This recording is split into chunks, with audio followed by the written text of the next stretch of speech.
ሰላም ጤና ይስጥልኝ ውድ ቻናሌ ቤተሰቦች፣ ዛሬም እንግዲህ አዳዲስ መረጃዎችን ይዤላችሁ መጥቻለሁ። እንደሚታወቀው በአማራ ክልል ታጥቆ ሲንቀሳቀስ የነበረው የፋኖ ቡድን በተለያዩ አካባቢዎች የመንግስትና የህዝብን የሰላም ጥሪ እየተቀበለ እየገባ ይገኛል። ዛሬ በተለያየ ቦታ የህዝብና የሰላም ጥሪ ተቀብለው እየገቡ ታጣቂዎች አሉ። አብረን የምናያቸው ነው የሚሆነው። ወደ መረጃው ስናልፍ በማዕከላዊ ጎንደር ዞን ጠገዴ ወረዳ በተለያዩ ቀበሌዎች ታጥቀው በጫካ ሲንቀሳቀሱ የነበሩ ኃይሎች የመንግስትን የሰላም ጥሪ ተቀብለው በዛሬው ዕለት አንድ ብሬን 5 ክላሽና 348 ጥይት ከነሙሉ ትጥቃቸው ይዘው መግባታቸው ነው የተሰማው። መንግስት የሰጠውን የሰላም አማራጭ ተቀብለው ወደ ሰላም የተመለሱ ኃይሎች እስካሁን በተሳሳተ መንገድ ሲንቀሳቀሱ እንደነበር በማህበረሰቡ ላይም ባደረሱት ኢኮኖሚያዊ፣ ማህበራዊ፣ ቁሳዊ ኪሳራ መጸጸታቸውን በመግለጽ ይቅርታ የጠየቁ ሲሆን ካሁን በኋላ ከነበሩበት የተሳሳተ ተግባር እርቀው ህዝባቸውን ለመካስ መዘጋጀታቸውን ነው የተናገሩት ማለት ነው። በተመሳሳይ በማዕከላዊ አርማጭሆ ወረዳ በመንግስት የቀረበውን የሰላም ጥሪ በመቀበል እንግዲህ በዛሬው ዕለት አንድ የታጣቂ ኃይሎች አባል አንድ ብሬን ይዞ ወደ ሰላማዊ ማህበረሰቡ በይፋ ተቀላቅሏል ማለት ነው። ወደ ሰላማዊ ህይወት የተመለሰው ይህ ግለሰብ በተሰጠው አስተያየት ባለፈው የትግል እንቅስቃሴዎች ማህበረሰቡ ለተለያየ ስቃዮች፣ እንግልቶች መዳረጉን ገልጾ ለፈጸመው በደልም ይቅርታ ጠይቋል። በቀጣይም በልማት ስራዎች ላይ በንቃት በመሳተፍና ሀገርን በማገልገል የበደለው ማህበረሰብ በልማት ስራ እክሳለሁ ሲል ቃል የገባ ሲሆን ይህ ወጣት አክሎም አሁን በጫካ የሚገኙ ቀሪ ጓደኞች ነው ወንድሞች የሰላምን አየር እንዲተነፍሱ የጥፋትን መንገድ ትተው የእርሱን አርያ እንዲከተሉና ለሀገር ሰላም የበኩላቸውን እንዲወጡ ጥሪ አቅርቧል። መንግስት ለሰላም የዘርጋው እጅ ሁሌም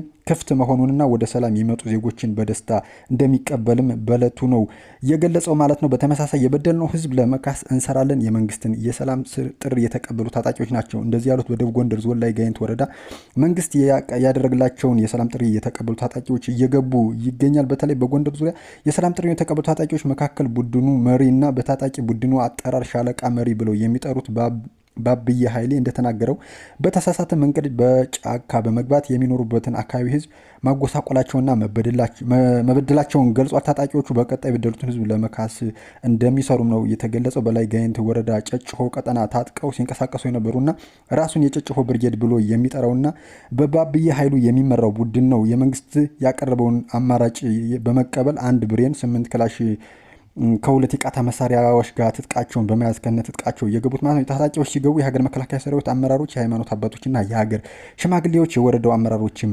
አቀባበል አድርገውላቸዋል። በተመሳሳይ በማዕከላዊ ጎንደር አርማጭሆ ወረዳ የሚገኙ ታጣቂዎችም የመንግስት ያቀረበውን የሰላም ጥሪ ተቀብለው ገብተዋል በዛሬው ዕለት ማለት ነው። ወደ ሰላማዊ ህይወት የተመለሰው ይህ ግለሰብ እንግዲህ በሰጠው አስተያየት ባለፈው የትግል እንቅስቃሴያቸው ማህበረሰቡ ለተለያየ ስቃዮችና እንግልቶች መዳረጉን ገልጾ ለፈጸመው በደል ይቅርታ ጠይቋል ማለት ነው።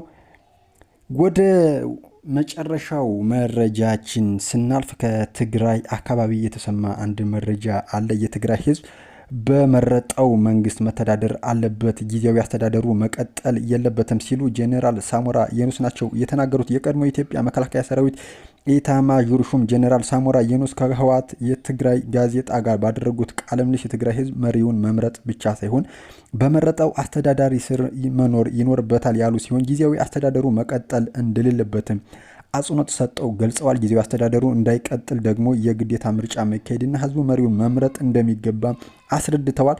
ምርጫ የህዝብ ህገ መንግስታዊ መብት ነው ያሉት ጄኔራል ሳሞራ ጨምረውም አንዳንድ ፓርቲዎችና ተወዳዳሪዎች ግን ይህ ካልተደረገልኝ በስተቀር ምርጫ አይደረግም ማለታቸው ህገ መንግስታዊ አለመሆኑንም አስታውቋል። እንዲሁም ፍትሐዊ አይደለም ብለዋል። ሲቀጥሉም የትግራይ ጊዜያዊ አስተዳደር የትግራይ ህዝብ በመረጠው ሰው እንዲተዳደር መፍቀድ እንዳለበት ምክር ለግሰው ጄኔራል ታደሰ ይህንን ያደርጋሉ የሚል ተስፋ እንዳላቸው ገልጸዋል። ይህን ማድረግ የጄኔራል ታደሰ ብቻ ሳይሆን በትግራይ ውስጥ በሚገኙ ፖለቲከኞች ሁሉ ድጋፍ ማግኘት እንዳለበት የጠቀሱት ጄኔራል ሳሞራ ጨምረው ምርጫን እንደ መደራደሪያ ማቅረብ ተገቢም ትክክልም አይደለም ብለዋል። የትግራይ በአሁኑ ወቅት በተወካዮች ምክር ቤትና በፌዴሬሽን ምክር ቤት ምንም አይነት ውክልና እንደሌላ ጠቅሰው በሁሉም የመንግስት ተቋማት የሚወከሉ ሰዎች ህዝቡ መምረጥ እንዳለበትም በቃለ ምልልሱ ላይ አስረድተዋል። ውድ የቻናሌ ቤተሰቦች ለሰዓቱ ይዤላችሁ የመጣሁት መረጃ ይህን ይመስላል። በሌሎች አዳዲስ መረጃዎች የምመለስ ነው የሚሆነው። ላይክ እና ሼር እያደረጋችሁ አዳዲስ የሆናችሁም ሰብስክራይብ እያደረጋችሁ ቻናል ቤተሰብ ሁኑ።